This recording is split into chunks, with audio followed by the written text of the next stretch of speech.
हरियाणा में विधानसभा चुनावों का बिगुल बज चुका है, तो वहीं चुनाव की तारीखों में भी बड़ा बदलाव हुआ है। हरियाणा में विधानसभा चुनावों के लिए 5 अक्टूबर को मतदान होगा, जबकि मतगणना 8 अक्टूबर को होगी। इससे पहले राजनीतिक सरगर्मी तेज हो गई है। माना जा रहा है कि फरीदाबाद पलवल की 9 विधानसभा सीटों में से बीजेपी के 4 से 5 मौजूदा विधायकों के टिकट कट सकते हैं। इसमें एक मौजूदा मंत्री का भी टिकट कट सकता है। इसका मकसद सत्ता विरोधी लहर को कम करना है।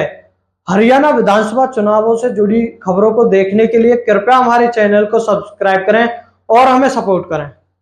कोई बहुत बड़ा उलटफेर ना हुआ तो फरीदाबाद संसदीय क्षेत्र के 2 जिलों फरीदाबाद पलवल की 9 विधानसभा सीटों में से वर्तमान में भाजपा के 4 से 5 विधायकों के टिकट कटना तय माना जा रहा है। इनमें प्रदेश के एक मंत्री भी हैं। वर्तमान में इन सीटों में से भाजपा का 7 सीटों पर कब्जा है।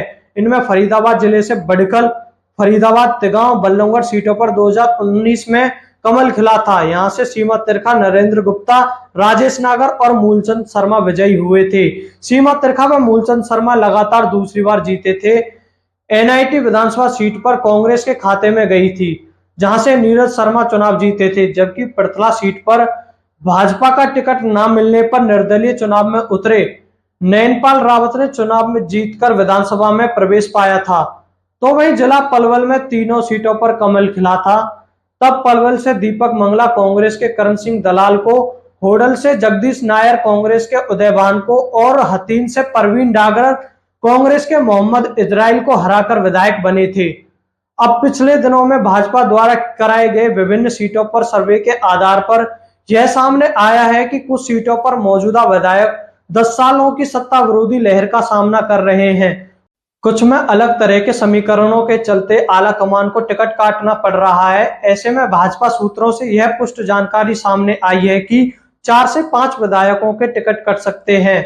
यह भी जानकारी सामने आई है कि एक सीट पर जो पूर्व विधायक दावेदार थे और जहां पर कभी कमल नहीं खिला है, वहां पर भी भाजपा के हो गए थे, उन्हें भी टिकट नहीं मिल रहा है। ऐसे नेताओं ने चुनाव में उतरने या ना उतरने का फैसला लेने के लिए अपने कट्टर समर्थक कार्यकर्ताओं संग बैठकें शुरू कर दी हैं। यह भी स्पष्ट कर दें कि जिन 4 से 5 सीटों पर मौजूदा विधायकों के टिकट कट रहे हैं या पूर्व विधायकों को टिकट नहीं मिल रहा है, उनमें से एक को छोड़कर बाकी पर फ्रेश चेहरे उतर रहे हैं।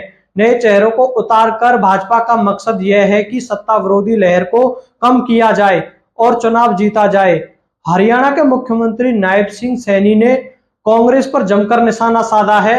उन्होंने पूर्व मुख्यमंत्री भूपेंद्र सिंह हुड्डा से 10 के बजाय अब 5 सवाल पूछे हैं। उन्होंने कहा कि मुझे काम करने के लिए 51 दिन मिले, इस दौरान 126 फैसले लिए। उन्होंने अपनी सरकार और कांग्रेस सरकार के कामों की तुलना की, कहा कि कांग्रेस के डीएनए में ही झूठ है।